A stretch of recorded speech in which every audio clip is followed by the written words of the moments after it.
Hello everyone, कैसे हैं आप लोग। आज हम पढ़ेंगे क्लास 8 का चैप्टर फोर्स एंड प्रेशर।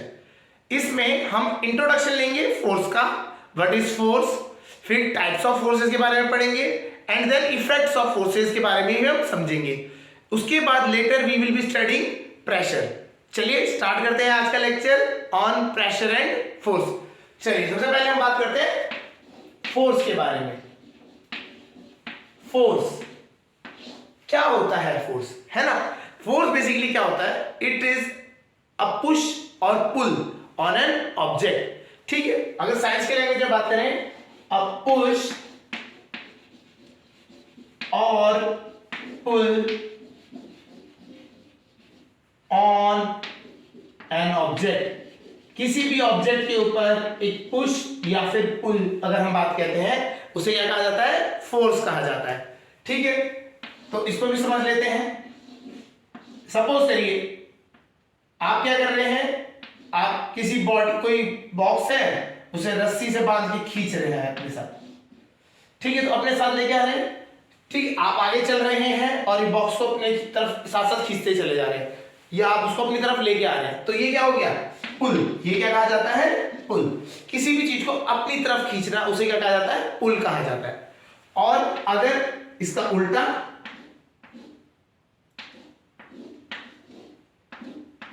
इसको धकेल रहे हैं, आप दूर की तरफ ले जा रहे हैं, अपने से दूर कर रहे हैं, उसे कहा जाता है पुश। इसे कहा जाता है पुश। तो पुश यहां पे हो गया, पुश और पुल, ये दोनों जो है, इन्हीं को क्या कहा जाता है, फोर्स कहा जाता है। किसी भी बॉडी पे आप पुल करें या फिर पुश करें, उसे क्या कहा जाएगा, फोर्स कहा जाएगा। समझ आ गया। तो इससे एक चीज हमें समझने की बात है कि जो फोर्स होता है ना, इट इज एन इंट्रैक्शन। ये क्या होता है, इंट्रैक्शन होता है, दो बॉडीज के बीच में इंट्रैक्शन है। जैसे आप यहां देखेंगे तो ये जो बॉक्स है, ये कौन खींच रहा है, ये जो आपका ह्यूमन है, तो ये इंट्रैक्शन कर रहे हैं एक दूसरे से। ये क्या कर रहे हैं, एक दूसरे से इंट्रैक्ट कर रहे हैं। इसी को कहा, इसीलिए क्या होता है, फोर्स क्या होता है, it is an interaction between the two objects. Interaction between two bodies या ऑब्जेक्ट्स, है ना, बिटवीन टू बॉडीज लिख देते हैं। दो बॉडीज के बीच में ये इंट्रैक्शन होता है। तो पुश और पुल तो होता ही है ना, और ये इंट्रैक्शन होता है किसी दो बॉडीज के बीच में। आप किसी पे फोर्स तभी लगा सकते हैं जब आप उससे इंटरेक्ट करेंगे। ठीक है, तो इट कैन बी, है ना, लाइक पुश कर दिया आपने या फिर पुल कर दिया, दोनों में से कोई भी एक टाइप का हो सकता है। या तो उसको अपनी तरफ खींचेंगे या उसको धकेलेंगे, तो ये हो गया आपका पुश और पुल। तो ये एक टाइप का इंट्रैक्शन होता है। समझ आ गया होगा। तो फोर्स, हमें एक चीज समझनी है कि फोर्स, तो ये डेफिनेशन समझ आ गई, पुश और पुल होता है। अब हमें ये समझना है कि हमारे आसपास कैसे फोर्सेस होते हैं। हम काफी सारी चीजों से इंटरेक्ट भी करते हैं और पुश और पुल भी करते हैं। किस में हम पुश करते हैं, किस में हम पुल करते हैं, ये समझते हैं। ठीक है, चलिए एग्जांपल से समझाते हैं। अगर हम बात करते हैं लिखने के लिए, अगर हम बात करें पेन से लिखने की बात हो रही है, राइटिंग के लिए, है ना, तो अब राइटिंग जब भी करते हो आप, तो क्या करते हो, आप पेंसिल को पुश करते हो पेपर की सरफेस पे, तभी आप लिख पाते हो। ठीक है ना, तो आप क्या कर रहे हैं, राइटिंग के लिए पुश कर रहे हैं, तब आप लिख पा रहे हो।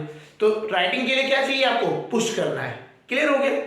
ओपनिंग अ डोर, अगर हमें डोर खोलना है ना, ओपनिंग करना है, तो डोर आपको पता है दो तरीके से खुल सकता है। या तो अपनी तरफ खींच के गेट खुलता है, उसे कहते हैं पुलिंग, और अगर धकेलेंगे तो उसे क्या कहेंगे, पुशिंग। तो दोनों टाइप से, तो इंट्रैक्शन दोनों टाइप के हो सकते हैं, पुल भी हो सकता है और पुश भी हो सकता है। तो opening a door is a push and pull. Clear. अब आते हैं बैट्समैन के, अगर क्रिकेट में आते हैं, क्रिकेट की बात करते हैं, तो एक बॉलर जो है वो क्या करता है, बॉल को इट थ्रोज, मतलब उसको धकेलता है। अगर आप बात करेंगे तो वो पुश करता है बॉल को। अगर आप बॉल को देखेंगे, वो आगे को पुश कर रहा है। ठीक है, तभी वो बॉल आगे जा रही है। बैट्समैन क्या करता है, बैट्समैन जब उसको हिट करता है, तो वो भी क्या करता है, वो भी अपने से दूर को धकेलता है, तो वो भी क्या कर रहा है, पुश कर रहा है। क्लियर है। तो हम क्या कर रहे हैं, बॉलर और बैट्समैन, ये दोनों क्या कर रहे हैं, बॉल को पुश कर रहे हैं। समझ आ गया। तो इंट्रैक्शन हमारे पास बहुत सारी है। जैसे अगर हम बात करते हैं, आप क्या है, दीवार पे कील लगा रहे हैं, तो आप उसमें क्या करेंगे, हैमर से आप क्या करेंगे, उससे हैमर लगाया, तो हैमर से हम क्या करते हैं, पुश करते हैं, हैमर से पुश करते हैं। समझ आ गया। तो आपको क्वेश्चंस आते हैं कि इसमें बताइए क्या हो रहा है, पुश हो रहा है, पुल हो रहा है ना। तो इसमें आपको देखना है, जैसे हैमर से अगर हिटिंग कर रहे हैं तो इट इज पुशिंग, आप उसको पुश कर रहे हो। क्लियर हो गया, कील को अंदर धकेल रहे हो आप। क्लियर, ठीक है। अगर आप बात करें, मैं इसको कि आपकी जो कील है वो गड़ी हुई है, उसको मैंने प्लायर से पकड़ा और उसको खींच रहा हूं, तो आई एम पुलिंग, अपनी तरफ को क्या कर रहा हूं, पुल कर रहा हूं। अब गेट ओपन की बात है तो इट कैन बी पुलिंग और पुशिंग, दोनों में से कोई भी चीज हो सकती है। समझ आ गया। तो अगर आप बात करें तो फोर्स तो होता है पुश और pull on an body, but it can, अगर किसी बॉडी से इंटरेक्ट कर रहे हो तो आप किसी भी तरह से कर सकते हो, पुश में भी हो सकता है, पुल में भी होता है। क्लियर हो गया होगा, समझ आ गया होगा। चलिए, तो फोर्स के बारे में और चीजें भी पढ़ते हैं। तो फोर्स हमें समझ आ गया, फोर्स इज अ पुश और पुल ऑन एन ऑब्जेक्ट। ठीक है, तो ये इंटरेक्शन करने से ये चीज आपको होती है। समझ आ रहा है। चलिए, अब फोर्स के बारे में भी समझ लेते हैं। फोर्स की अगर हम यूनिट बात करते हैं ना, तो unit of force, unit of force, ठीक है, यूनिट ऑफ फोर्स की बात करते हैं। जैसे कि अगर आप बाजार में गए आलू लेने ना, तो आपने क्या किया, उसको वेट से नापते हैं, है ना। आप उसको क्या करेंगे, आलू कि भैया 2 किलो आलू दे दीजिए, तो वेट जो होता है वो आपका जो नाप रहे हो आप, यूनिट्स कौन सी यूज कर रहे हो, केजी यूज कर रहे हो। ऐसी टाइम में अगर बात करते हैं, मेरे को 10 सेकंड लगे, तो टाइम में आप क्या यूनिट यूज कर रहे हो, सेकंड्स, है ना। तो ऐसे ही फोर्स की जो यूनिट होती है इट इज न्यूटन, इसकी यूनिट होती है न्यूटन। अच्छा, ये नाम लग रहा है किसी का, यस, जो यूनिट है वो आइजैक न्यूटन के नाम पे दी गई है।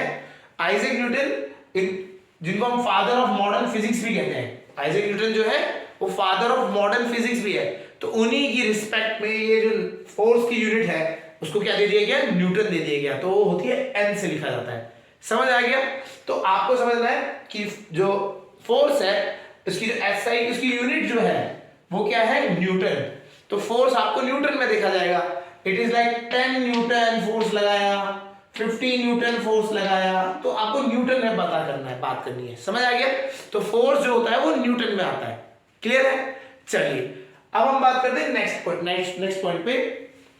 ये जो फोर्स है it is a vector quantity. Force जो होती है, force is a vector quantity. Force क्या है, एक वेक्टर क्वांटिटी है। अब ये होता क्या है, वेक्टर क्वांटिटी क्या होता है, ये चीज पता नहीं है ना।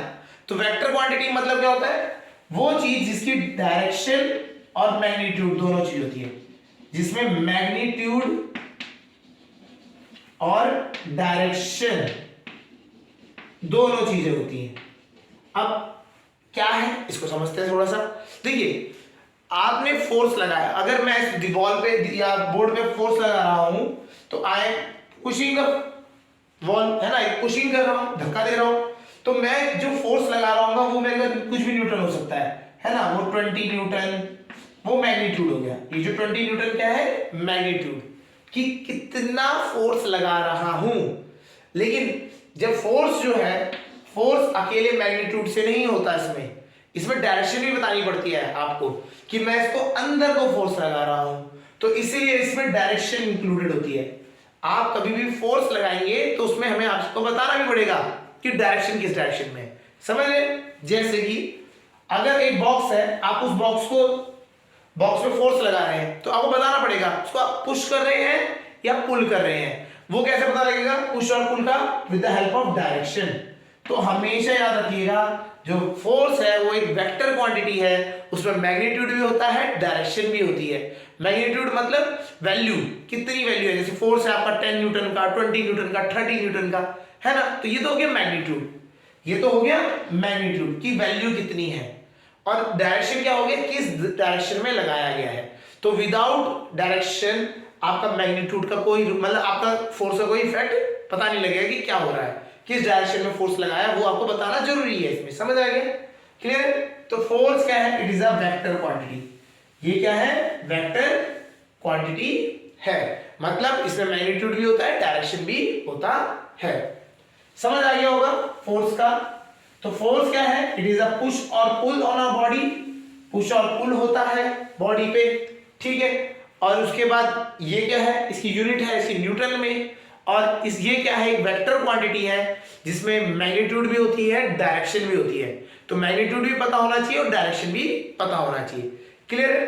तो देखिए इस तरह से समझते हैं, अगर एक बॉक्स है तो आपने बोला मैंने इसमें फोर्स लगा दिया 10 न्यूटन का, क्या लगा दिया 10 न्यूटन का, इसमें मैंने बॉक्स में फोर्स लगा दिया। किस डायरेक्शन में लगाया ये तो पता नहीं है ना। अगर हम बात करें, अगर ये कुछ इस तरह प्लेन में पड़ा होगा, ठीक है, तो कहां पे लगाया, किस डायरेक्शन, इधर से लगाया, उधर से लगाया, ऊपर से लगाया, कहां से फोर्स लगाया ये तो बताना पड़ेगा, नहीं बताना पड़ेगा। इसीलिए force is a vector quantity, इसमें आपको डायरेक्शन नहीं बतानी पड़ेगी। फोर्स तो बता दिया आपने, 10 न्यूटन लगाया, 10 न्यूटन लगा दिया, किस डायरेक्शन से लगाया ये भी तो बताओ, है ना। तो डायरेक्शन बहुत जरूरी है इसमें। तो force is a vector quantity, magnitude तो चलेगा बट डायरेक्शन भी बतानी है इसमें, समझ आ गया होगा। चलिए ठीक है, तो अगर आप कभी भी फोर्स लगाएंगे तो डायरेक्शन पता होना चाहिए। अब बात आती है, एक बॉडी है अगर, उस पे एक से ज्यादा फोर्स लग सकते हैं, हाँ लग सकते हैं, क्यों नहीं लग सकते, ये ना। अगर हम बात करें, अगर एक बॉक्स है, इस बॉक्स को इधर से एक जना फोर्स लगा रहा है, एक जना इधर से लगा रहा है, ठीक है, ये इधर को फोर्स लगा रहा है, ये इधर को, तो देखिए फोर्स की डायरेक्शन में इंपॉर्टेंट रोल हो गया नहीं हो गया, ये इधर को लगा रहा है, ये इधर को लगा रहा है। तो एक बॉडी पे एक से ज्यादा फोर्सेस लग सकते हैं, ठीक है। तो इस बॉक्स पे जैसे 2-3 फोर्सेस लग रहे हैं, तो ऐसे में टोटल फोर्स कितना लग रहा है उसको हम बात करते हैं, ठीक है। तो कितना टोटल फोर्स लग रहा है, इसके लिए हम बात करते हैं नेट फोर्स। क्या कहते हैं, नेट फोर्स। नेट फोर्स क्या हो, कितना होगा इसमें, ठीक है। तो नेट फोर्स आपको देखना है। तो नेट फोर्स में हम बात करें तो अगर ये फोर्स इधर को F1 लगा रहा है, इधर को ये F2 लगा रहा है, तो आपको नेट फोर्स, टोटल फोर्स कितना लग रहा है ये बताना है ना। तो टोटल फोर्स कितना हो जाएगा, देखिए F1 जा रहा है इधर को, F2 जा रहा है इधर को, जो भी बड़ा होगा, हमने मान लिया F1 बड़ा है, तो बड़ा फोर्स क्या करेगा, इधर को धकेलेगा, बड़ा फोर्स इधर को धकेलेगा, छोटा वाला फोर्स इधर से धक्का दे रहा है। तो नेट फोर्स होगा, नेट फोर्स मतलब टोटल इफेक्ट, इन दोनों का टोटल इफेक्ट। तो टोटल इफेक्ट क्या होगा, बड़ा वाला ज्यादा है तो इधर को जाएगा, तो नेट फोर्स तो इधर को हो जाएगा, और कितना हो जाएगा, वो हो जाएगा इन दोनों फोर्स का माइनस, इन दोनों फोर्स का माइनस। इसीलिए ये डायरेक्शन का जरूरत होता है। अगर डायरेक्शन, अगर ये सपोज करो ये दोनों एक ही डायरेक्शन में फोर्स लगा रहे होते, एक इधर को लगा रहा है, दूसरा भी साथी उधर को फोर्स लगा रहा है, तो दोनों के दोनों क्या हो जाते, ऐड हो जाते, ठीक है ना। अब यहां अपोजिट लगा रहे हैं तो माइनस हो जाएंगे, जैसे ऐड वाला भी बना लेते हैं। ये बॉक्स है, ये इधर को फोर्स लगा रहा है, ठीक है, इसी के साथ एक और बंदा खड़ा है,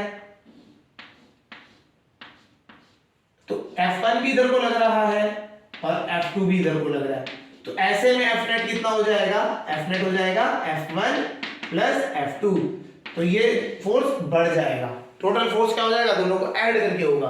अगर अपोजिट है तो हमें फोर्स क्या करना है, माइनस करना है, समझ आ गया होगा।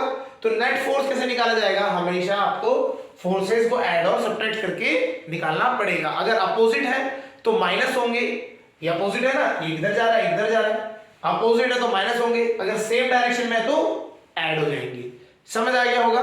चलिए इसमें देखते हैं क्वेश्चन कैसे आते हैं, इसमें क्वेश्चन करते हैं, ठीक है। आपने एक टग ऑफ वॉर सुना होगा, टग ऑफ वॉर में क्या होता है, कंटेस्टेंट्स खड़े हो जाते हैं रस्सी पकड़ के, है ना, रस्सी खींच भी कहते हैं इसे, टग ऑफ वॉर को।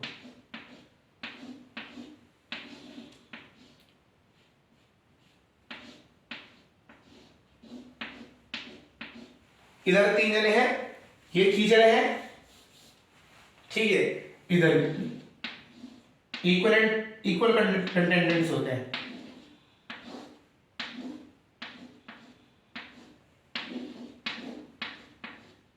ठीक है। ये तीनों इक्वल, यहाँ पे भी हो गए, ये इधर भी हो गए, ठीक है। तो ये क्या करते हैं, अपनी तरफ को रस्सी खींच रहे हैं तो अपनी तरफ को पुल करेंगे, क्या करेंगे, पुल करेंगे। तो ये अपनी तरफ को खींच रहा है, ये भी अपनी तरफ को, ये भी अपनी तरफ को खींच रहे हैं। सिमिलरली ये इधर को खींच रहे हैं और ये तीनों अपनी तरफ को खींच रहे हैं, ठीक। तो अगर मैं बात करता हूं इधर F1 फोर्स, ये F2 फोर्स, ये F3, ठीक है, ये F4, F5, F6, total force बताइए कितना लगा। अब टोटल फोर्स बताइए इसमें कितना लगा। अगर ये 3 जने इधर को खींच रहे हैं और 3 जने उधर को खींच रहे हैं तो टोटल फोर्स कितना लगा। तो आप सीधा बोलेंगे F नेट, टोटल जो है वो इस साइड को मान लीजिए ज्यादा लग गया, इधर को ज्यादा लग गया, तो इधर को हो जाएगा F1 plus F2 plus F3, है ना। ये तीनों इधर को एक साइड को है तो प्लस हो जाएंगे और जो अपोजिट है वो माइनस हो जाएंगे।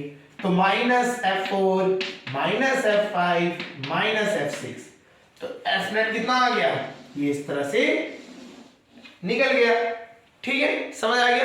तो नेट फोर्स कैसे निकाला जाता है, इस तरीके से निकाला जाता है, क्लियर।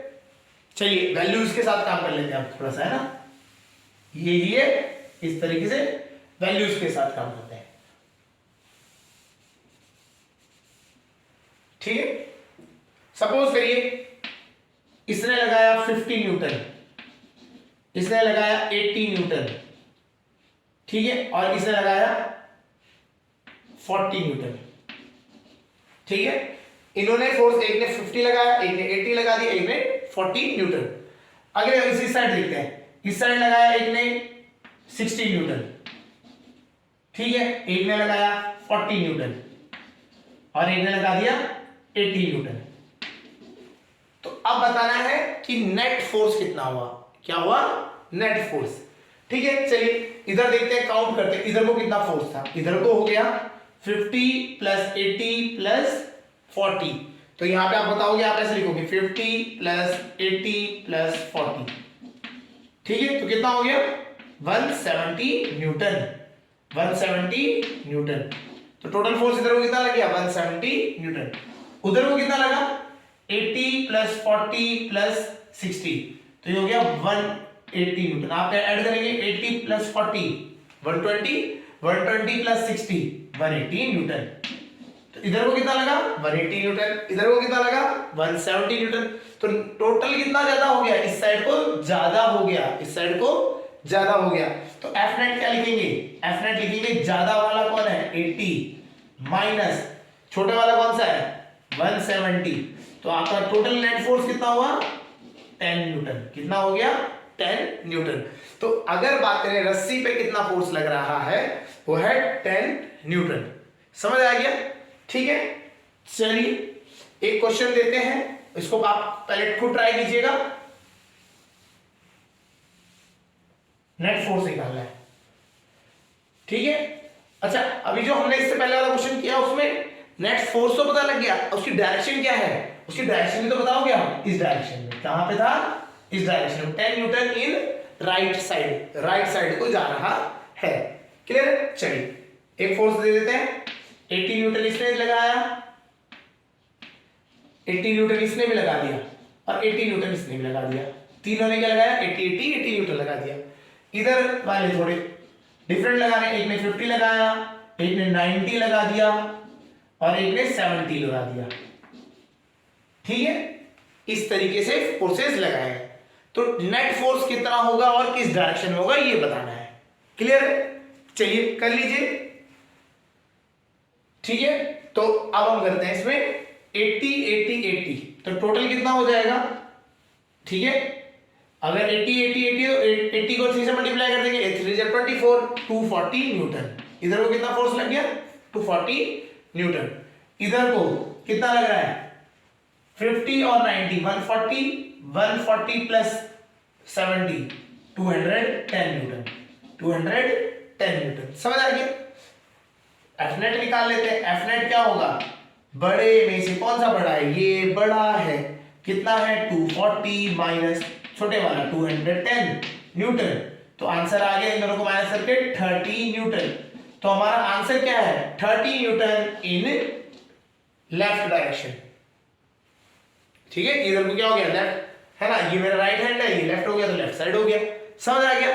तो इस तरीके से हमें क्या करना है, क्वेश्चन अगर आगे तो हमें समझना है।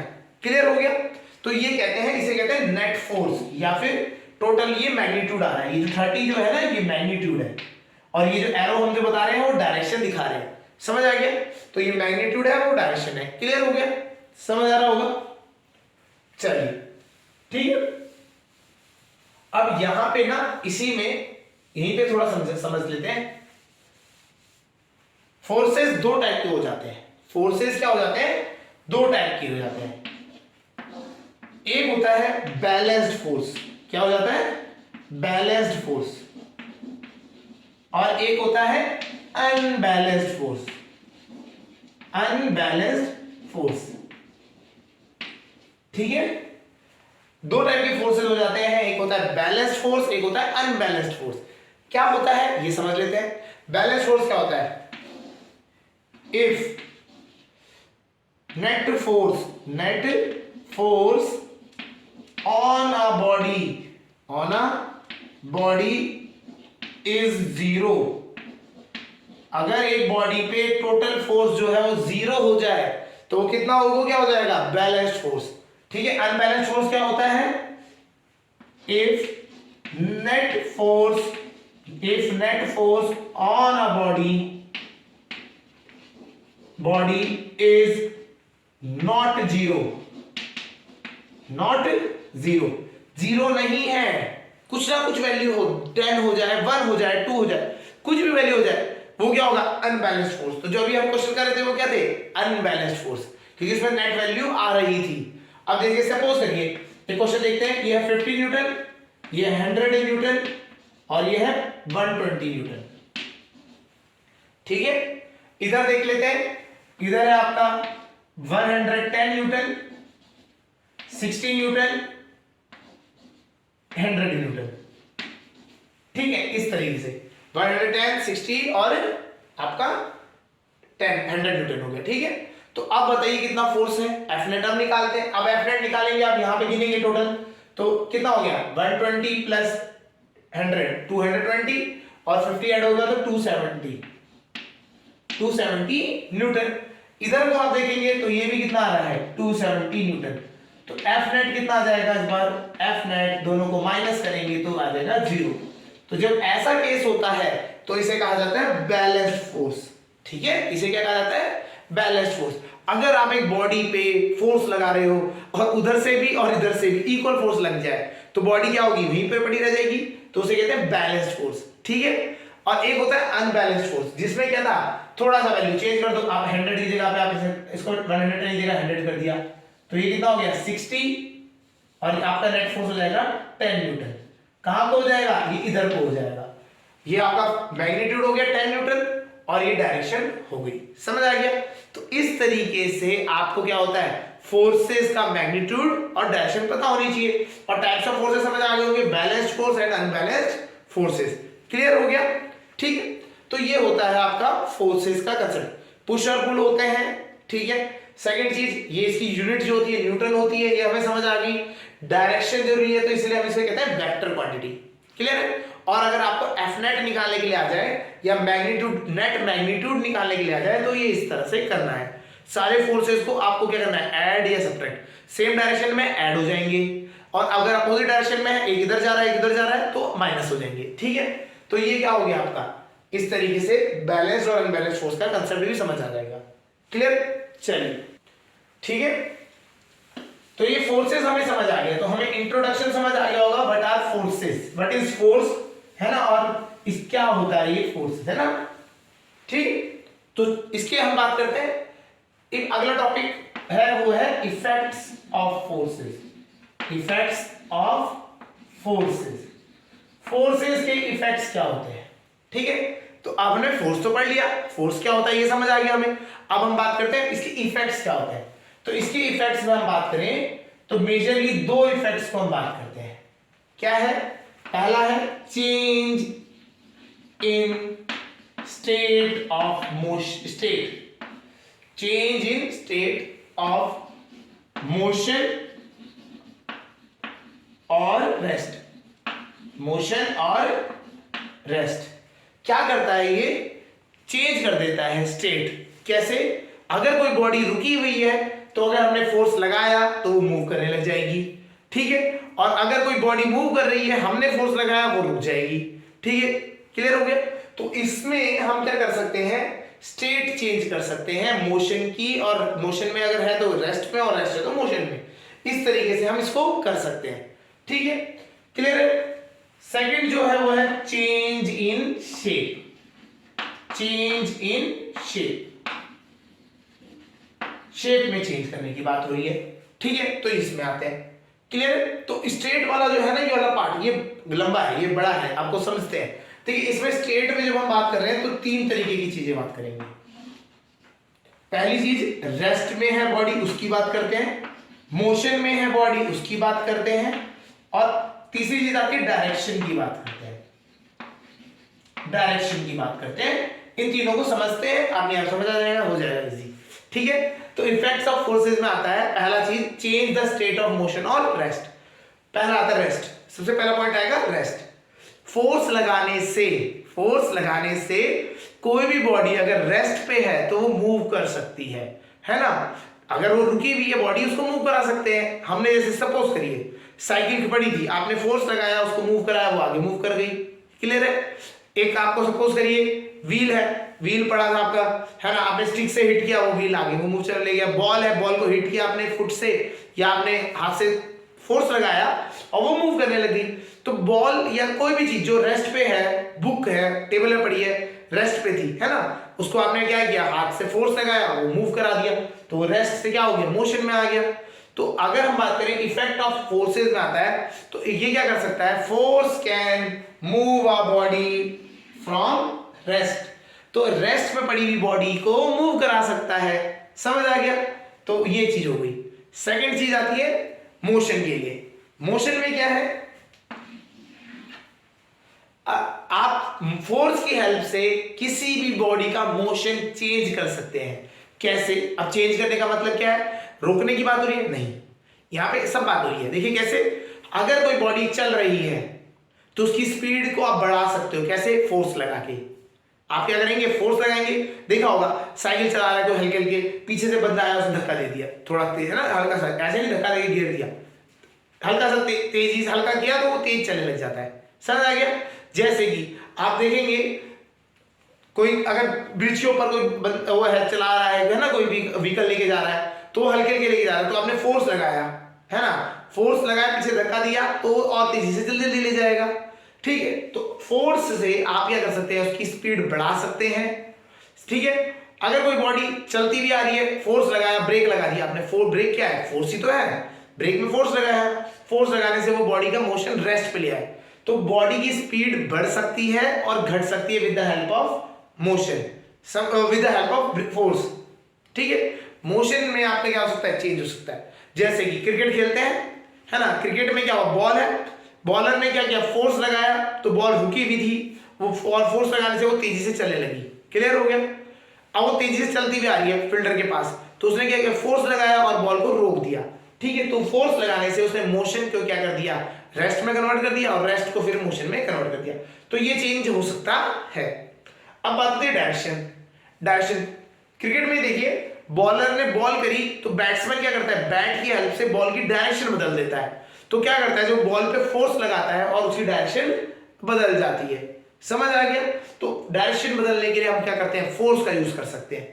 एक ही एग्जांपल, समझ आ गया। आपको गाड़ी है, आप बाइसाइकिल चला रहे हो, साइकिल चला रहे हो, मोड़ना है तो आपने फोर्स लगाया, साइकिल मुड़ गई, तो ये क्या हुआ। तो इस तरीके से आप डायरेक्शन भी चेंज कर सकते हो with the help of force. तो फोर्स क्या कर सकता है, it can change the direction of the body, motion of the body, और it can move a body at rest, ठीक है, इसको समझ लीजिए, clear. Change of shape, change of shape भी कर सकता है फोर्स। कैसे, ये हमने देखा है, हम देखा होगा आटा गूंथते हो, है ना, तो आटा गूंथते क्या, फोर्स लगाया तो आटे की शेप चेंज हो गई, है ना। इसी तरीके से आपने स्क्वीज बॉल होती है ना, आप फोर्स लगाएंगे तो वो दब जाता है, तो स्क्वीज बॉल होगी, तो फोर्स लगाने से शेप चेंज हो गई।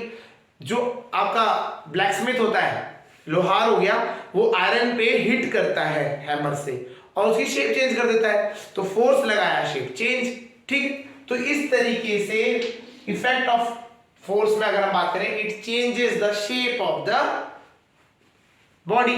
फोर्स क्या करता है, चेंज कर देता है शेप। क्लियर हो गया होगा, ठीक है। तो इफेक्ट समझ आ गए होंगे। तो इफेक्ट्स में हमारे पास क्या आता है, एक तो change the state of motion and rest, जो मोशन स्टेट है वो चेंज करता है। चेंज में तीनों टाइप के चेंज हो सकते हैं, रेस्ट को चेंज, रेस्ट में बॉडी है तो उसको चेंज कर देगा, मोशन में बॉडी है तो उसका मोशन चेंज कर देगा, और डायरेक्शन है तो डायरेक्शन भी चेंज कर देगा। क्लियर। फिर उसके बाद आता है शेप में, अगर हम बात करें तो शेप भी चेंज कर देता है। फोर्स लगाया, बोतल है, बोतल को आपने फोर्स लगाया, पिचका दिया, है ना। आप फ्रूटी पीते हैं, टेट्रा पैक्स में आते हैं, छोटे छोटे पैक्स में, उस पैक को दबाया, चेंज होगी शेप, ठीक है। नीचे गिर के पैर से दबाया, पिचक गया। तो वो क्या है, सारे सारे फोर्स क्या है, it is changing the shape of the body. Clear, समझ आ गया होगा। तो फोर्स क्या है, it can change the shape of the body. Clear, चलिए। तो हमें ये चीज समझ आ गई, फोर्स का इफेक्ट क्या होता है हमारे आसपास, ठीक है। अब हम बात करते हैं types of forces. Types of forces, ठीक है। फोर्सेस के टाइप्स में आते हैं। फोर्सेस के जनरली दो टाइप हैं, ठीक है। दो टाइप कैसे हैं, एक है कांटेक्ट फोर्स, कांटेक्ट फोर्स है ना। कांटेक्ट फोर्स कौन से फोर्स होते हैं, the force which require physical contact, जिसको लगाने के लिए फिजिकल कांटेक्ट चाहिए। जैसे कि मैं इस दीवार, मैं इस बोर्ड को पीछे पुश करना चाहता हूं, तो मैं हवा में ऐसे करूंगा तो कुछ नहीं होगा, it will be physical contact, मैंने टच किया तभी तो हुआ। तो ये हो गया कांटेक्ट फोर्स। और एक होता है non contact force, non contact force. Non contact force मतलब बिना कांटेक्ट करे, बिना फिजिकली टच के आपने क्या किया, उसमें फोर्स लगा दिया। ऐसा भी कोई फोर्स होता है, होता है, अभी बात करते हैं इसके ऊपर, ठीक है। इसके ऊपर समझते हैं कैसे होता है, ठीक। नॉन कांटेक्ट फोर्स भी होते हैं और कांटेक्ट फोर्स भी होते हैं। कांटेक्ट फोर्स क्या होते हैं, forces which require physical touch of bodies। कोई भी दो बॉडीज जब फोर्सेस लगाएंगे एक दूसरे पे तो वो क्या होगा, फिजिकल टच। जैसे हैमर से नेल कर रहे हो तो हैमर कील पे टकराना चाहिए, ऐसा नहीं कि दूर से हवा मारा तो चलेगा, नहीं। तो एग्जांपल में बता देते हैं, एग्जांपल से और समझ आ जाएगा।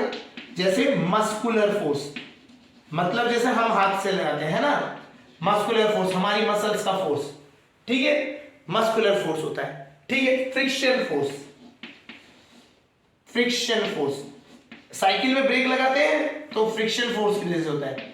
ये सारे क्या है, कांटेक्ट फोर्स में आते हैं आपके, ये क्या आते हैं, कांटेक्ट फोर्स में आते हैं, ठीक है। आपने साइकिल में ब्रेक लगाया, आप देखेंगे साइकिल को ब्रेक लगाते हैं तो जो रिम होता है, साइकिल के रिम में दो पैड्स लगे होते हैं, वो चिपक जाते हैं उससे, है ना, और वो टायर को रोक देते हैं। तो कांटेक्ट हुआ तभी तो रोक पाए, तो उसे कहते हैं कांटेक्ट फोर्स में आता है। समझ आ गया। अब नॉन कांटेक्ट फोर्स में क्या होता है, forces that do not require physical touch,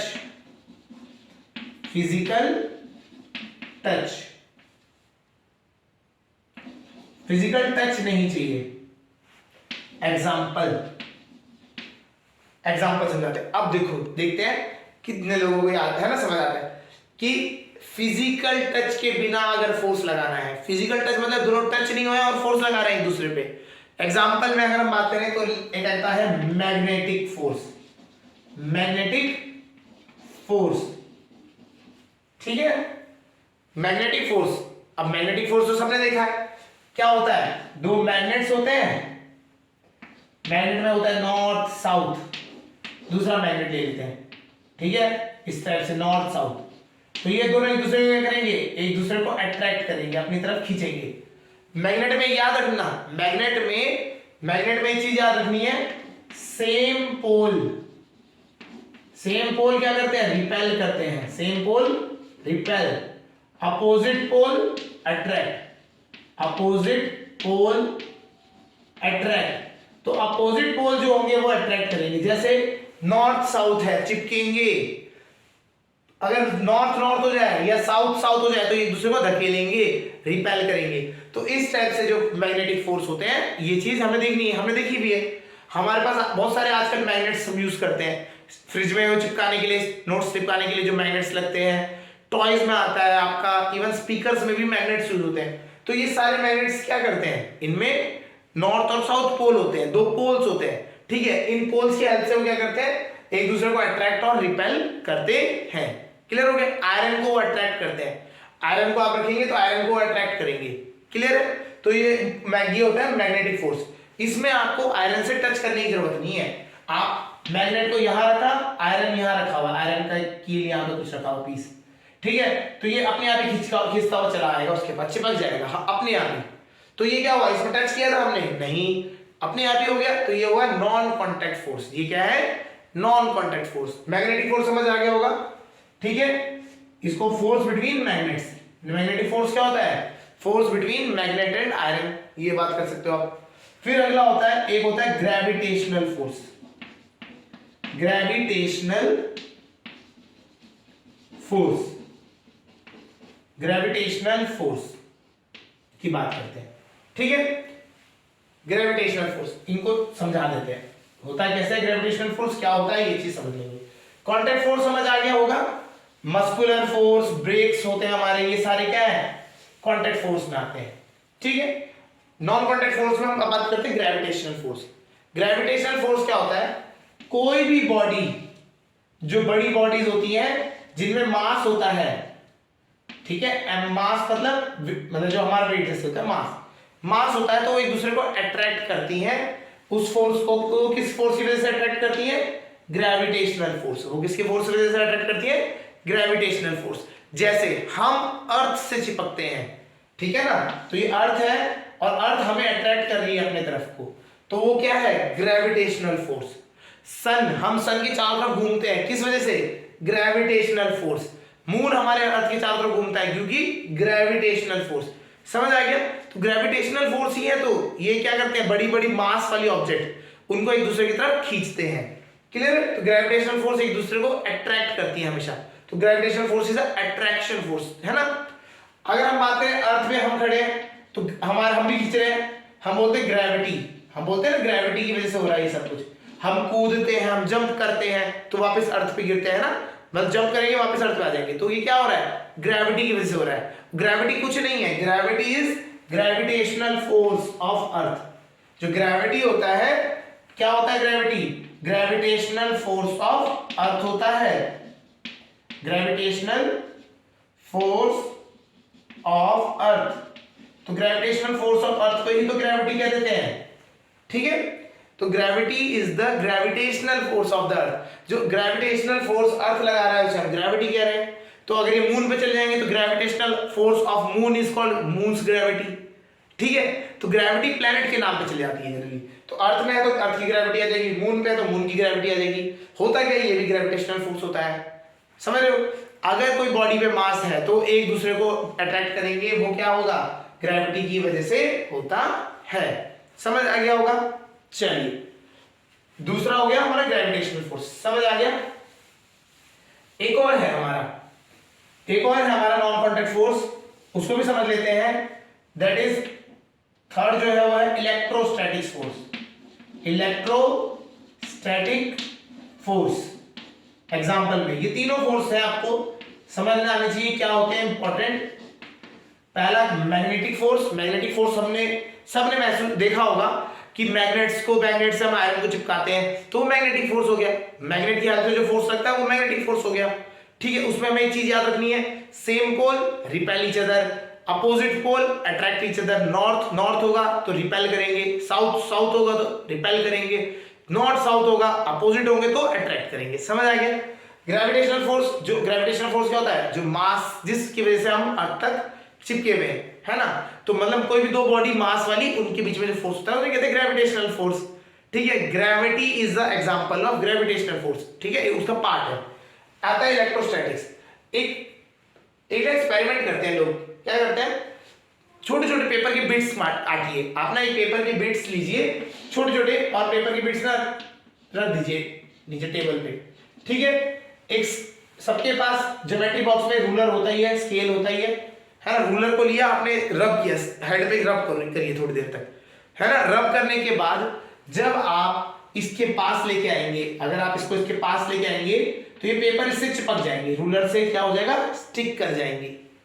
करके देखिएगा, ठीक है ना। रूलर पे पेपर्स क्या होते हैं, पेपर की बिट स्टिक कर जाती है। इस फोर्स, ये क्या होता है, ये अपने आप ही उड़ के गए, चिपक जाते हैं उससे।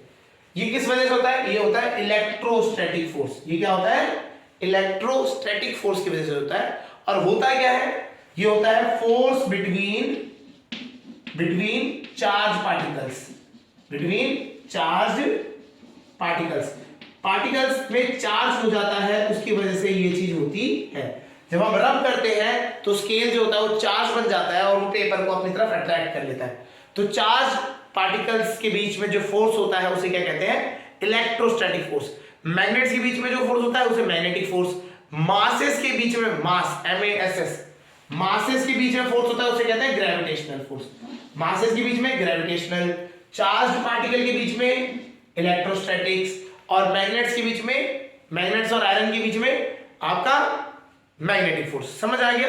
तो ये तीनों के तीनों जो है नॉन कॉन्टैक्ट फोर्स की कैटेगरी में आते हैं। तीनों के तीनों नॉन कॉन्टैक्ट फोर्सेस होते हैं। समझ आ गया। तो हमें समझ आ गया होगा फोर्सेस के बारे में, आपको समझ आ गया होगा ये पूरा कैसे है। हमने फोर्स की डेफिनेशन पढ़ ली, पुश और पुल ऑन ऑब्जेक्ट, वो उसकी यूनिट क्या होती है, न्यूटन, ये हमें समझ आ गया। वो एक वेक्टर क्वांटिटी है, डायरेक्शन और मैग्नीट्यूड दोनों चीजें होती हैं उसमें, ये हमें समझ आ गया। फिर हमने बात करी नेट फोर्स क्या होता है, नेट फोर्स हमें समझ आ गया क्या होता है ना। आप क्या करिए, फोर्सेस निकालिए, अपोजिट डायरेक्शन है या सेम डायरेक्शन है वो एक साथ ऐड अप कर दीजिए, ठीक है ना। तो उसे क्या कहते हैं, नेट फोर्स, ठीक है। उसके बाद बैलेंस्ड फोर्स, अनबैलेंस्ड फोर्स हमने पढ़ा, वो समझ आ गया होगा आपको कि अगर नेट फोर्स 0 हो जाए तो वो क्या है आपका बैलेंस्ड फोर्स, अगर वो अनबैलेंस्ड है तो नेट फोर्स 0 नहीं होगा। क्लियर। फिर हमने बात करी इफेक्ट्स ऑफ फोर्सेस, जो फोर्सेस का इफेक्ट क्या होता है, ठीक है। तो इफेक्ट ऑफ फोर्सेस क्या है कि आपका वो शेप चेंज कर सकता है, पहली चीज ऑब्जेक्ट की। सेकंड चीज, वो किसी भी मोशन को, रेस्ट को या फिर डायरेक्शन को चेंज कर सकता है इन अ बॉडी, ठीक है। अगर बॉडी रेस्ट पे है तो उसे मोशन में ला देगा, मोशन में तो रेस्ट में लाएगा, या उसकी मोशन की स्पीड बढ़ा सकता है, घटा सकता है। क्लियर है। और डायरेक्शन भी चेंज कर सकता है with the help of force. फिर हमने बात करी फोर्सेस के types, non contact, contact force, ठीक है। कॉन्टैक्ट फोर्स मतलब जैसे हमारा मस्कुलर फोर्स होता है, हाथ से हम वेट उठा रहे हैं तो ये मस्कुलर फोर्स हो गया, इसके लिए कॉन्टैक्ट की जरूरत है। नॉन कॉन्टैक्ट फोर्स जिसमें हमें कॉन्टैक्ट की जरूरत नहीं है, उसमें आते हैं magnetic force, gravitational force, electrostatic force. समझ आ गया होगा। ये है हमारा पूरा फोर्स का पार्ट। क्लियर। अब हम बात करते हैं प्रेशर की। चलिए प्रेशर लिखते हैं, ठीक है। प्रेशर, ये था हमारा पूरा फोर्स। अब हम बात करते हैं प्रेशर। प्रेशर देखिए, हमने इफेक्ट्स ऑफ फोर्स पढ़ा, इफेक्ट्स ऑफ फोर्स पढ़ा, उसी को थोड़ा सा समझने के लिए हमने प्रेशर की, जो प्रेशर है उसको डिफाइन किया गया है। कैसे, आप समझिए। अगर हम मैंने एक लकड़ी का ब्लॉक ले लिया, ठीक है, उसके ऊपर मैंने आयरन की एक लंबी सी एक शीट रख दी, आयरन की एक शीट रखी और उस पे हैमर मार दिया, ठीक है। उस पे एक हैमर हिट किया, ठीक है, हैमर हिट कर दिया। पहली बात तो ये किया। और फिर मैंने देखा इसमें डेंट कितना पड़ा है, जो लकड़ी पे डेंट कितना पड़ा है, पहली चीज। सेकंड चीज, मैंने क्या किया, इस पे वही लकड़ी ली और उस पे कील रख दी, और इस पे भी वही सेम हैमर सेम फोर्स के साथ हिट किया, सेम हैमर सेम फोर्स के साथ हिट किया। तो होगा क्या, देखिए, जब ये हमने हटाया तो इस पे हल्का सा डेंट पड़ेगा, हल्का सा, लकड़ी पे हल्का सा, आपको ऐसा लिखेगा कि हाँ यहाँ पे कुछ था, मतलब ऐसा हल्का सा डेंट। बट ये कील जो है ये पूरी डीप चली जाएगी, है ना। आप देखेंगे तो कील क्या हो जाएगा, पूरी डीप तक, अंदर तक गड़ जाएगी, है ना। तो हुआ क्या, फोर्स सेम लगाया मैंने, तरीका भी वही था हैमर से, बट यहां पे ऐसा क्या हुआ कि वो अंदर से चले गया और यहाँ पे वो उसने कम डैमेज किया, यहां से ज्यादा डैमेज कर दिया, अंदर चले गया, यहां डैमेज कम किया। तो इस चीज को समझाने के लिए कि आपने जो फोर्स लगाया उसका इफेक्ट कैसा आएगा उसको समझाने के लिए एक टर्म यूज करी गई, दैट वाज प्रेशर। वो क्या है? प्रेशर। प्रेशर है क्या, इसकी डेफिनेशन समझते हैं। It is defined as force per unit area, force per unit area. तो प्रेशर क्या है? Force per unit area. ठीक है, तो इसका अगर हम बात करें, प्रेशर लिखते हैं P से, फोर्स अपॉन एरिया। ठीक है, आपका फोर्स हो गया अपॉन एरिया। ठीक है, अब इधर देखते हैं। ठीक है, इसको समझते हैं। देखिए, ये जो फोर्स लगाया गया था F, वो कितने फोर्स एरिया पे लगाया गया इस बार? पहले वाले केस में A, कैपिटल A, बहुत बड़े एरिया पे लगाया गया। ठीक है, और दूसरी बारी जब आपका फोर्स लगाया गया तो वो बहुत छोटे एरिया, पॉइंट सा एरिया है, बहुत छोटा एरिया A, उस पर लगाया गया। फोर्स सेम है F, लेकिन एरिया क्या है? बहुत छोटा है। ठीक है, तो अब आप देखिए, प्रेशर इज इक्वल टू क्या होता है? Force upon area. अगर नीचे वाला एरिया बढ़ेगा तो ये, जैसी ये चीज बढ़ेगी तो ये पूरी वैल्यू जो है वो क्या हो जाएगी? कम हो जाएगी। क्यों? आपको देखिए, अगर मैं ऐसे नंबर लिखता हूं 2, नीचे लिख देता हूं 4, और a/2 लिखा, नीचे लिख दिया 1, तो कौन सी वैल्यू बड़ी है? इसको अगर आप सॉल्व करेंगे तो ये हो गया 0.5, डिवाइड करके लाएंगे 0.5, और इसकी वैल्यू है 2, तो कौन सा बड़ा हो गया? ये बड़ा हो गया, नहीं बड़ा हो गया? जिस चीज का अगर ऊपर वाला सेम है, नीचे वाला जो बड़ा हो जाएगा वो छोटा हो जाएगा ओवरऑल में। ठीक है, डिनोमिनेटर न्यूमरेटर अगर सेम है, डिनोमिनेटर अगर हम बढ़ा देते हैं तो ओवरऑल वैल्यू क्या होती है? घटती है। तो इसी तरीके से अगर मैंने एरिया बढ़ा दिया तो प्रेशर यहाँ पे क्या हो गया? घट गया। प्रेशर यहाँ क्या हो गया? कम हो गया। बट यहाँ पे एरिया मैंने क्या किया? कम कर दिया। जब एरिया मैंने कम किया तो प्रेशर क्या हो जाएगा? बढ़ जाएगा। तो यहाँ पे प्रेशर बढ़ गया। तो जहां पे एरिया कम होगा वहां पे प्रेशर बढ़ जाएगा, और जहां पे एरिया ज्यादा होगा वहां प्रेशर कम हो जाएगा। तो इसी चीज को समझने के लिए एक टर्म दी गई हमारी, हो गया था प्रेशर। प्रेशर क्या होता है? Force upon area. समझ आ गया होगा किस वजह से हम पढ़ते हैं। तो प्रेशर होता है फोर्स अपॉन एरिया। ठीक है, और ये हमें फोर्स का इफेक्ट समझाता है। प्रेशर इज इक्वल टू क्या हो जाता है? Force upon area. ठीक है, फोर्स अपॉन एरिया। अच्छा, यूनिट की बात कर लेते हैं। इसकी यूनिट होती है, फोर्स की यूनिट होती है न्यूटन, और एरिया होता है मीटर स्क्वायर। तो इसकी यूनिट होती है न्यूटन पर मीटर स्क्वायर, या फिर एक और नाम से जाना जाता है, दैट इज पास्कल। एक साइंटिस्ट थे, उनके नाम पे ये दिया गया है पास्कल। तो ऐसा यूनिट आपकी दो होती है, या तो आप न्यूटन पर मीटर स्क्वायर लिखिए और पास्कल लिख दीजिए पी की फॉर्म में। तो ये आपको दोनों में से कोई भी यूज करिए, दोनों एक्सेप्टेबल है। क्लियर हो गया? तो इसमें प्रेशर समझ आ गया होगा। It is defined as force per unit area. Clear है?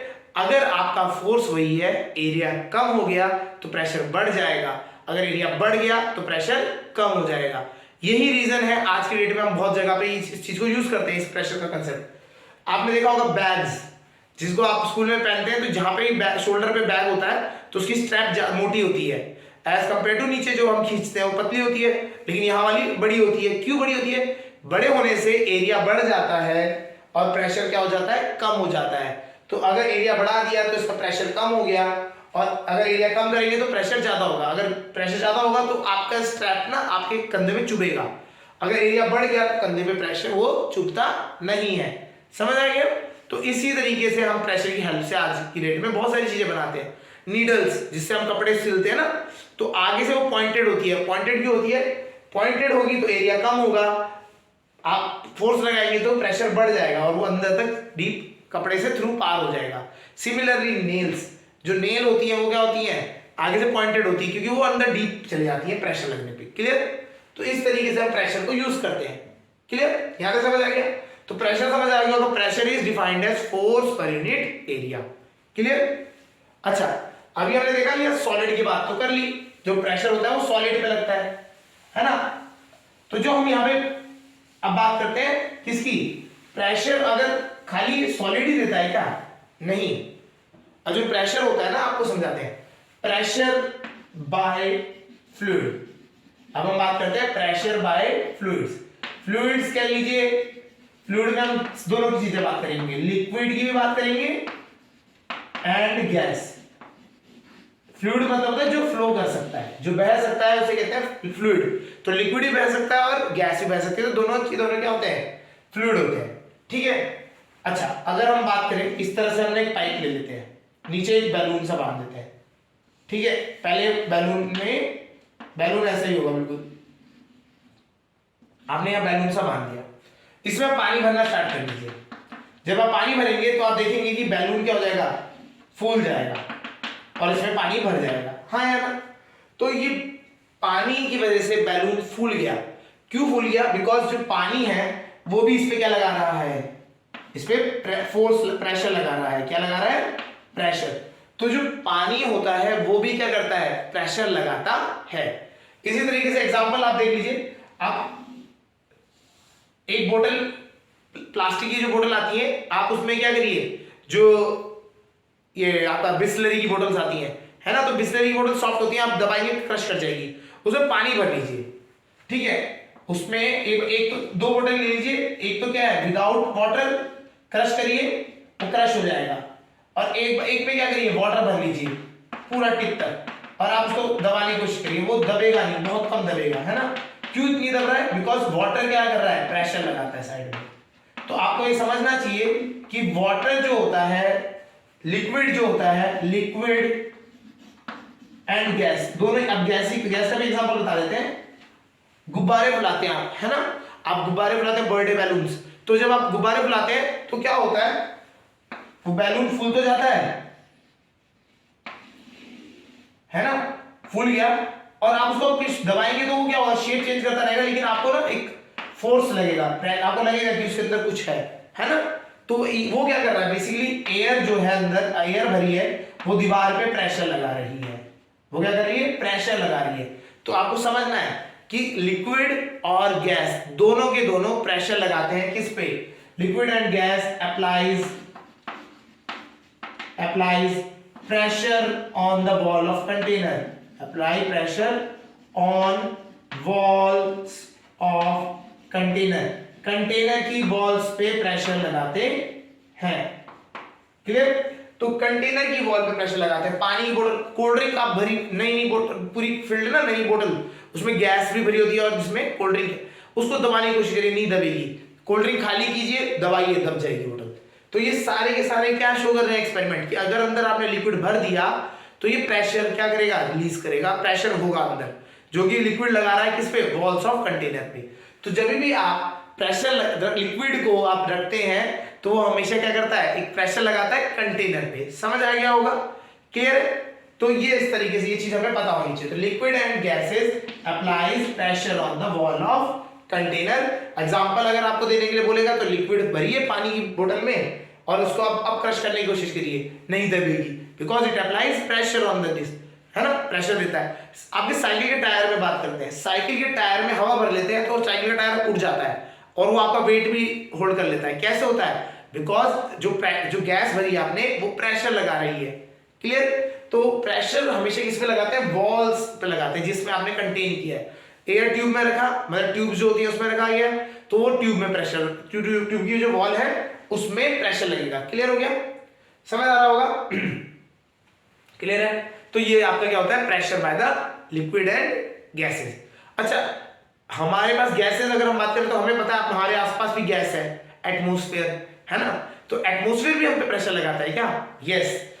ठीक है, तो अगला जो है that is atmospheric pressure.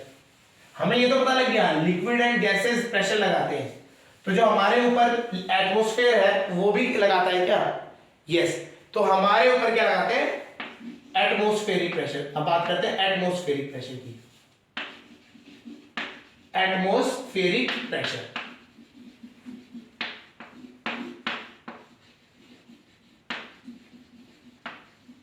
Atmospheric pressure. देखिए, अगर हम बात करें अर्थ, है ना, तो अर्थ की चारों तरफ एक लेयर है किसकी, एयर की, वो क्या है, एटमॉस्फेयर। एटमॉस्फेयर, ये अर्थ पूरा ऐसे गोल होगा, ठीक है, तो ये हमारा लैंड है, इसके ऊपर एटमॉस्फेयर है, हाँ यार। तो अगर हम बात करें ये एटमॉस्फेयर क्या करता है, ये नीचे प्रेशर लगाता है लैंड पे, ठीक है।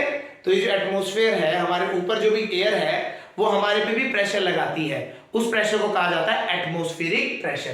तो एटमॉस्फेरिक प्रेशर क्या होता है? Pressure exerted by atmosphere is called atmospheric pressure, is called atmospheric pressure, atmospheric pressure। ठीक है, एटमॉस्फेरिक प्रेशर कहा जाता है। ठीक है, एटमॉस्फेयर जो प्रेशर लगाता है उसे कहता है एटमॉस्फेरिक प्रेशर। अब लगता होगा यार कितना तो लगाते होंगे एयर, हमारे को तो पता भी नहीं लगता है ना, हमारे को पता भी लगता है एटमॉस्फेरिक प्रेशर लग रहा है हम पे, तो कितना कम लगाता होगा ना प्रेशर। एक्चुअली में एटमॉस्फेरिक प्रेशर बहुत ज्यादा पावरफुल प्रेशर है। आपको अगर हम बताएं एग्जांपल समझें तो इसमें क्या है, एटमॉस्फेरिक प्रेशर बहुत ज्यादा होता है, एक लगभग हाथी के प्रेशर के बराबर होता है। ठीक है, अब बोलोगे नहीं ऐसे नहीं होता है ना, ठीक है, तो इसका क्या है, इसके लिए अब आपको थोड़ा सा एग्जांपल से समझा देते हैं। ठीक है, हमारे आसपास हम एटमॉस्फेरिक प्रेशर का बहुत यूज करते हैं, कैसे यूज करते हैं आप लोग समझते हैं। ठीक है, एक पहला एक सबसे छोटा सिंपल एग्जांपल जो सबने किया होगा, ड्रॉपर यूज होता है। आपने देखे होंगे ड्रॉपर्स होते हैं इस तरीके से, मेडिसिन के उसमें आपको मिल जाएंगे, है ना, सीरम्स जो होते हैं उनमें मिल जाते हैं। तो इस तरीके से बॉटल्स हैं उनकी लिक्विड में, है ना, क्या करते हैं, ये लिक्विड भरा होता है, हम क्या करते हैं इसको दबाते हैं ऊपर। हमने क्या किया, दबाया, और जैसे ही दबाया तो इससे सारी एयर क्या होती निकल जाती है। अगर हम इसको पानी में रखते हैं तो इसमें से पानी भर जाता है इसमें। आप थोड़ी देर बाद निकालेंगे बाहर तो आप देखेंगे ड्रॉपर जब पूरा वापस फूल जाता है तो ये केस में यहाँ पे वाटर भर जाता है और गिरता नहीं है पानी। ठीक है, वो तब तक नहीं गिरेगा जब उसमें नीचे छेद तो है, देखिए नीचे छेद होता है लेकिन पानी गिरता नहीं है, या लिक्विड जो है वो गिरता नहीं है। क्यों नहीं गिरता? बिकॉज इसमें नीचे से लग रहा है एटमॉस्फेरिक प्रेशर। एटमॉस्फेरिक प्रेशर जो है वो इसको रोक के बैठा है। ठीक है ना, तो ये जो चीज फिनोमेना होता है ये बेसिकली किसकी वजह से होता है, एटमॉस्फेरिक प्रेशर। क्लियर? तो ये एटमॉस्फेरिक प्रेशर है जो उस पानी को रोक के बैठा हुआ है। क्लियर? अच्छा, इसी तरीके से एक और होता है, आपने वो देखा होगा जो ग्लास शॉप्स में देखा होगा कि ग्लास जो होता है, शीशा होता है ना, शीशे पे एक चिपकू सा लगा रखा होता है, उसमें हुक लगा होता है इस तरीके से। ठीक है, इस तरीके के चिपकूस होते हैं, उसमें पतली सी एक लेयर होती है, ऐसे राउंड से आपको देखने को मिलेंगे। उसको दबाते हैं तो वो चिपक जाता है ना। वो चिपकता क्यों है समझिए, जब आप उसको दबाते हैं तो आप इसके बीच की सारी एयर निकाल देते हैं, और एयर निकालने से वैक्यूम बन जाता है। क्या बन जाता है? वैक्यूम। अब पीछे से बचा खाली ऊपर, उधर से तो कोई एयर लग नहीं रही, प्रेशर लग नहीं रहा, इधर से लगता है एटमॉस्फेरिक प्रेशर, और वो एटमॉस्फेरिक प्रेशर की वजह से आप इसको कुछ भी टांग लेते हैं, बहुत हैवी चीजें टंग जाती हैं। क्लियर? तो ये बेसिकली क्या है, इस सारा प्रेशर इसका एटमॉस्फेरिक प्रेशर का रोल आता है। ठीक है ना, तो ये जो आपके हैंगिंग के लिए यूज होते हैं कांच के ना शीशों में, आपने देखा होगा जो आपके मोबाइल शॉप्स होती हैं इनमें पाया जाता है ज्यादातर, है ना चीजें। तो इस तरह से ड्रॉपर हो गया, ये हो गया, ये सब क्या एटमॉस्फेरिक प्रेशर है। ठीक है, ये इस एटमॉस्फेरिक प्रेशर के रोल है इसके इस पे। क्लियर हो रहा है? अब इसमें और भी देखिए तो होता है क्या है, एक डिवाइस होती है बैरोमीटर, जो एटमॉस्फेरिक प्रेशर नापने के लिए यूज होती है। उसमें क्या होता है, उसमें ऐसे एक ट्रे होती है, इसमें एक ट्यूब लगा देते हैं, ऐसे खड़ी हो जाती है ट्यूब। तो एटमॉस्फेरिक प्रेशर, यहाँ पे प्रेशर लगता है, ये ट्यूब ऊपर से बंद होती है, एटमॉस्फेरिक प्रेशर लगता है तो लिक्विड इसमें यहां तक चढ़ जाता है, ऊपर तक, बहुत हाइट तक चढ़ जाता है। ठीक है, वो किस वजह से? एटमॉस्फेरिक प्रेशर की वजह से। तो एटमॉस्फेरिक प्रेशर जो है इस तरीके से इफेक्ट देता है। ठीक है, एक एग्जांपल, एक मतलब साइंटिस्ट थे, उन्होंने क्या किया, उन्होंने एक मशीन डेवलप करी किसी भी ना कंटेनर के अंदर से गैस निकालने के लिए। तो उन्होंने क्या किया, दो स्फेयर लिए, स्फेयर हेमिस्फेयर जो होते हैं, हेमिस्फेयर ले लिए उन्होंने दो, इन दोनों को जोड़ा बिल्कुल परफेक्ट साइज में करके, तो एक स्फेयर बन गया, और इनके बीच में जितनी भी एयर थी वो निकाल दी, उन्होंने एयर निकाल दी। अब उन्होंने क्या किया, इनसे ना बहुत सारी स्ट्रिंग्स लगाई। ठीक है, पुराने जमाने में थे, तो इन्होंने क्या किया कि इसके बीच से सारी की सारी गैस निकाल दी। तो गैस निकाल दी तो अंदर तो कोई प्रेशर है नहीं, अब बाहर से कौन सा प्रेशर लग रहा है, एटमॉस्फेरिक प्रेशर, एटमॉस्फेरिक प्रेशर, और इधर को उन्होंने 7 घोड़े भगा दिए, इधर को 7 हॉर्स, मतलब 7 घोड़े इधर को भगा दिए, 7 घोड़े उधर को, 14 हॉर्सेस लग गए, 7 इधर गए 7 इधर, खींच रहे हैं ये, लेकिन ये दोनों अलग नहीं कर पाए, क्यों, और बस किस वजह से, क्योंकि ये जो हेमिस्फीयर था ना, तो ये एटमॉस्फेरिक प्रेशर ने होल्ड करके रखा हुआ था। इतना प्रेशर होता है एटमॉस्फेरिक प्रेशर, बट हमें आदत होती है तो हमें पता नहीं लगता। क्लियर। इसी तरीके से एक और होता है, अगर कभी आप देखेंगे तो बड़े बड़े जो कंटेनर्स होते हैं लोहे के, ड्रम्स जो होते हैं, उन ड्रम्स को क्रश करने का तरीका भी क्या करते हैं, वो भी एटमॉस्फेरिक प्रेशर की हेल्प लेते हैं। कैसे करते हैं, वो इसको ना गर्म कर देंगे, क्या कर देंगे, गर्म कर देंगे, गर्म करते ही सारी गैस जो है उसके अंदर से निकल जाएगी बाहर, निकल गई, और इसको गर्म करने के बाद गैस निकल गई। अब इसमें क्या करते हैं, इसको उठाया और उसमें ठंडा पानी डाल दिया, ऊपर से क्या कर दिया, चिल्ड पानी डाल दिया। जैसे डाला तो आसपास की जो एटमॉस्फेरिक प्रेशर वाली गैस है, एटमॉस्फेरिक प्रेशर है, वो लगेगा और इस कंटेनर को दबा देगा। उतना बड़ा कंटेनर लोहे का वो दब जाता है, किसकी वजह से, एटमॉस्फेरिक प्रेशर की वजह से। ठीक है, तो एटमॉस्फेरिक प्रेशर ही है जो क्या कर रहा है, बोतल को दबा रहा है। आप एक काम करिएगा, सिंपल है, कोल्ड ड्रिंक मतलब पानी वानी पी लिया कोल्ड ड्रिंक का, आप उसको बोतल को लीजिए और आप उसमें से एयर को बाहर खींच लीजिए, बोतल बाहर से दबने लग जाएगी, है ना। वो किस वजह से दबती है, वो एटमॉस्फेरिक प्रेशर की वजह से दबती है, ना कि आप उसे दबा रहे हो, वो ऑटोमेटिकली प्रेशर की वजह से दबने लग जाती है। तो एटमॉस्फेरिक प्रेशर की ये पावर होती है। क्लियर हो गया, इसकी एटमॉस्फेरिक प्रेशर समझ आ गया। एटमॉस्फेयर जो प्रेशर लगाता है उसे कहते हैं एटमॉस्फेरिक प्रेशर। क्लियर है, समझ आ गया होगा। तो हमने ये समझ लिया प्रेशर क्या होता है, pressure is defined as force per unit area. अच्छा, इसमें एक इंपॉर्टेंट पॉइंट रखना है, अभी हम जो पढ़ रहे हैं हमारे कोर्स में, जो फोर्स ले रहे हैं, जो फोर्स हम लेते हैं, ठीक है, तो वो कौन सा ले रहे हैं इसमें, X perpendicular to the surface, हम उसी फोर्स को लेंगे यहाँ पे परपेंडिकुलर टू द सरफेस वाले को लेते हैं, परपेंडिकुलर टू सरफेस। तो अगर जो बॉडी, अगर हम किसी बॉडी पे जब प्रेशर की बात करेंगे तो हम हमेशा फोर्स लेंगे वाला जो परपेंडिकुलर होगा उस सरफेस पे। परपेंडिकुलर मतलब उसके ऊपर डायरेक्ट ऐसे गिर रहा होगा, ठीक है, आप बिल्कुल परफेक्टली सामने से ऐसे गिर रहा होगा, तो उसे लेना है। समझ आ गया, तो प्रेशर समझ आ गया हमें, प्रेशर क्या होता है वो क्लियर हो गया, फोर्स अपॉन एरिया। फोर्स, ये जो प्रेशर है ये आपका लिक्विड भी डालते हैं, गैसेस भी डालती हैं और सॉलिड भी डालते हैं। क्लियर हो गया, तीनों डालते हैं। अब आता है जो हमारे आसपास एटमॉस्फेयर है वो भी एक प्रेशर डालता है, उसे कहते हैं हम एटमॉस्फेरिक प्रेशर। क्लियर, समझ आ गया होगा। तो इस तरीके से ये आपके सारे टॉपिक्स इसमें कवर हो गए। हमने फोर्सेस पढ़ लिया एंड प्रेशर पढ़ लिया। चलिए आज के लिए इतना ही करते हैं, ओके।